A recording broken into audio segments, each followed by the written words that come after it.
gang itu yang mulia. Yang di mana? Yang di mana? Apa itu? Apa itu? Jalan ke bawah, Pak. Jalan. Oh, jalan ke Nah, bawah. ya itu yang saya maksud yang mulia kemarin. Coba ulangi dari awal. Yang saya maksud gang turun itu ini, Pak. Jadi saya duduk di sini, saya diberi nasi sama pengendara motor orang lewat. Saya makan di sini, saya jalan dari sana. Di situ kalau tidak salah, kalau belum ditebang ada batang pohon mangga atau apa yang saya dikasih nasi di situ. Gitu, Pak. Jadi dari sini kamu lihat Ya, peristiwa. saya duduk di situ. Apa yang kamu lihat? Pada tanggal 27 Agustus 2016. Apa yang kamu lihat? Yang saya lihat ada orang kecelakaan, perempuan sama laki-laki berboncengan.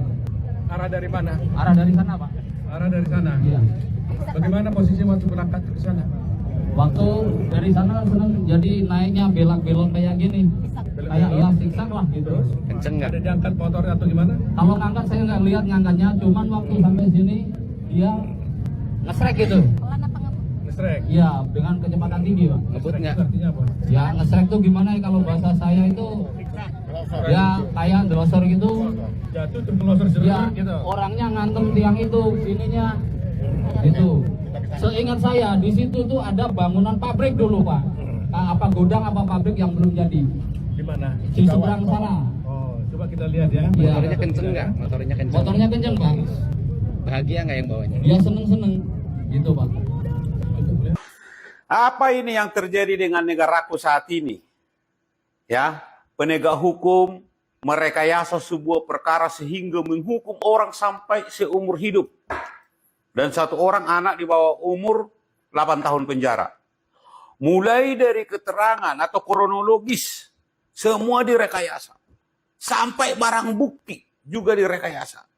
Bayangkan, Pak, berdasarkan keterangan Sudirman, yang diperiksa atau yang keterangannya diberikan pada waktu sidang peninjauan kembali, bambu yang dijadikan sebagai barang bukti, yang digunakan oleh para pelaku memukul dan membunuh Eki dan Pina ini, ternyata, Pak, barang itu baru digergaji di kantor polisi. Ya Allah, ya Rabbi, Muhammad Rasulullah. Polisi mau jadi apa negara kita ini, Pak? Kalau seperti ini mentalitas dari seorang penegak hukum. Kalau seperti ini mentalitas polisi, agak susah saya mau menyebutkan ini oknum. Karena ini secara keseluruhan mulai dari atas sampai bawah berusaha untuk menutup-nutupi perkara ini. Bahkan sampai ada yang menyembunyikan Sudirman pada waktu itu, ya kan? Yang perkaranya tidak jelas, yang tidak terbukti, harus dipaksa terbukti. Harus dipaksa terbukti. Dengan melibatkan semua pihak untuk merekayasa. Sampai harus merekayasa atau mengada-ngadakan barang bukti. Yang penting harus terbukti. Di lain sisi, perkara yang sudah jelas duduk perkaranya, Pak. Yang sudah jelas duduk perkaranya. Banyak laporan loh, Pak. Bukan 1-2 laporan. Sampai ada yang membuat hashtag percuma lapor polisi. Ya kan? Mereka temukan ada unsur itu. Mereka temukan ada bukti itu. Mereka mengetahui ada perbuatan itu berdasarkan keterangan atau bukti yang diperolehnya. Tetapi ini menutup-nutupi supaya seolah-olah tidak terjadi peristiwa itu dan tidak benar pelakunya itu yang terlapor itu. Nah inilah negara kita sekarang. Ya kan? Inilah negara kita, realitas kehidupan, realitas perhukuman Republik Indonesia saat ini. Sampai kapan ini seperti ini? Apakah ini harus kita wariskan kepada anak cucu kita? Apakah ini harus kita biarkan?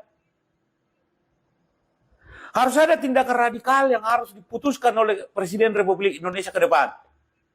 Untuk memutus perselingkuhan atau tabiat buruk yang terjadi di internal kepolisian kita ini. Sambil menunggu itu yang kita dorong adalah bagaimana hakim kita ini bisa memang betul-betul independen dan netral, bebas dari tekanan siapapun. Kalau hakim kita bebas dari tekanan, saya yakin dan percaya sejahat apapun penyidik akan kandas di pengadilan. Begitu dia melakukan rekayasa, kita perapit kandas. Begitu dia mengadakan peristiwa, Masuk ke pokok perkara, tidak terbukti kandas. Paling lama juga 120 hari. Biarin aja mereka kalau kita harus mau rekayasa itu. Tetapi hakim harus kita dorong menjadi hakim yang independen. Hakim yang merdeka, hakim yang netral, hakim yang bebas dari segala tekanan. Maka solusinya adalah negara harus memperhatikan kesejahteraan hakim. Bila perlu pangkas anggaran polisi, pangkas anggaran jaksa untuk kesejahteraan para hakim. Mulai dari hakim pengadilan negeri sampai Mahkamah Agung. Pangkas anggaran polisi, pangkas anggaran jaksa. Berikan itu semuanya kepada hakim. Karena hakim itulah ujung tombak peradilan kita. Karena hakim itulah ujung tombak penegakan hukum. Karena yang selalu digunakan oleh polisi adalah hakim sebagai tameng. Bahwa seolah-olah mereka sudah berjalan sesuai dengan aturan main. Sudah berjalan on the track. Padahal sudah menjadi rahasia umum bahwa hakim kita itu di bawah tekanan. Ya. Oleh karena itu mari kita dorong supaya hakim kita ini menjadi instansi atau lembaga yang independen, bebas dari tekanan siapapun. Sekian dan terima kasih.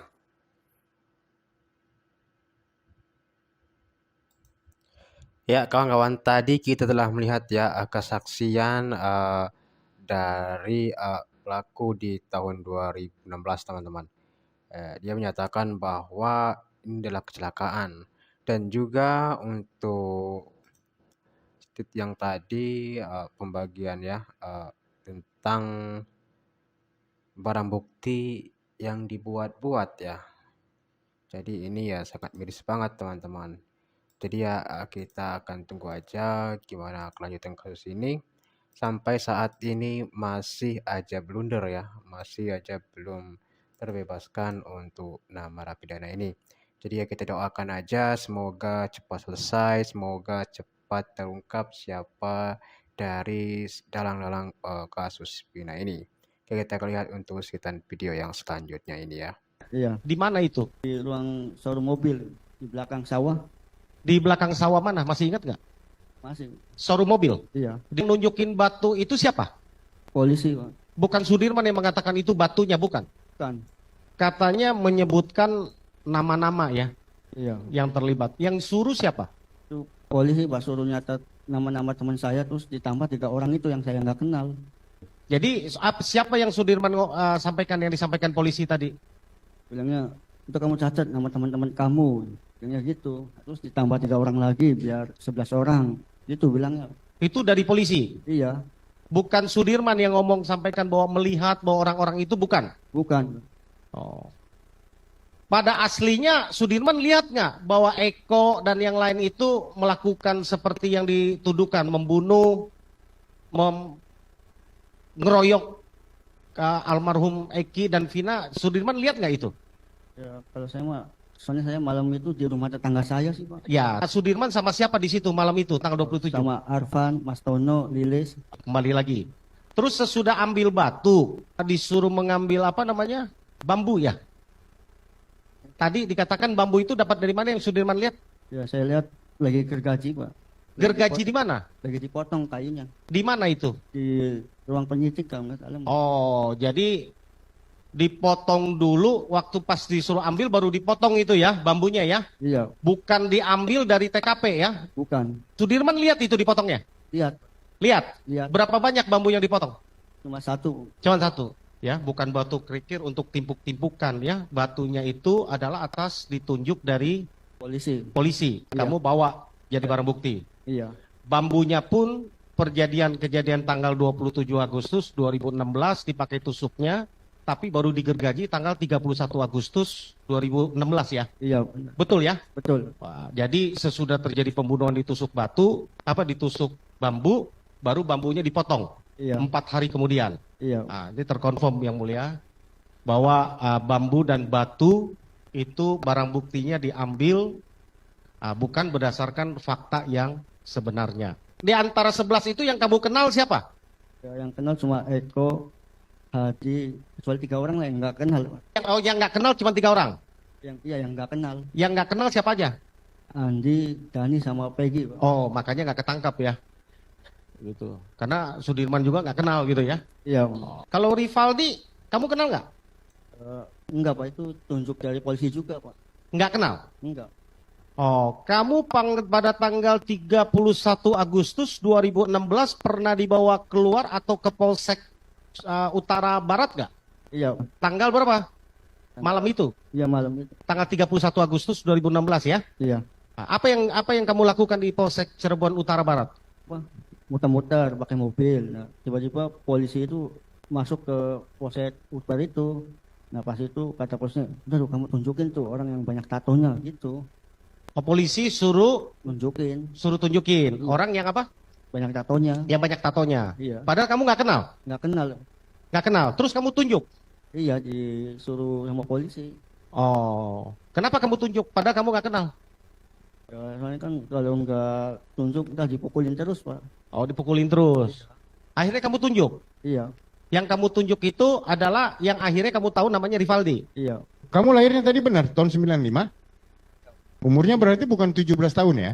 Kan 21, Pak. 21 ya, tapi ditulis di BAP-nya 17 tahun yang mulia. Jadi apa yang Sudirman ada di dalam BAP ini sama Sudirman semuanya tidak diakui. Enggak, Pak.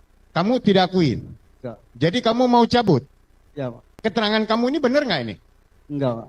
Enggak. Enggak. Berarti ini semuanya bohong. Bohong, itu paksaan. Kamu yakin tidak tanda tangan? Enggak, Pak. Enggak. Enggak. Lihat Nggak punya tanda Pak. tangan ini? Enggak, Pak. Nggak Baru kali ditunjukin ini. juga? Kamu pernah ditanya jawab gitu nggak di BAP gitu loh?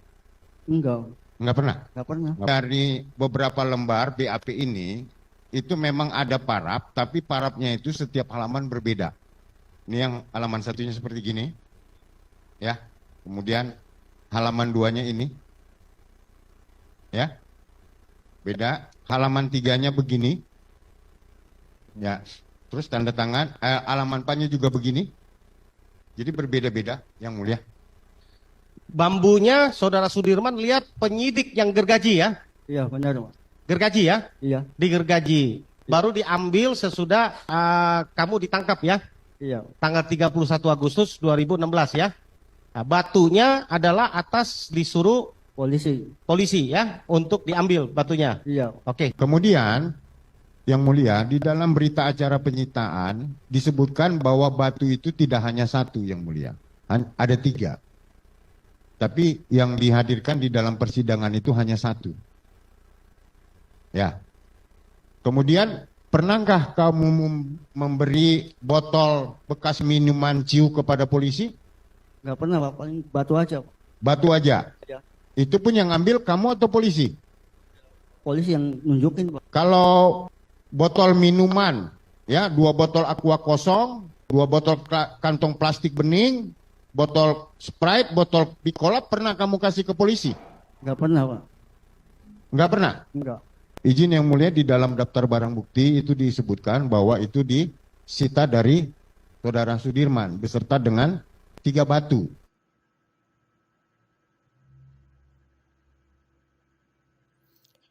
Ya kawan-kawan, itulah tadi pengakuan Sudirman ya setelah PK2.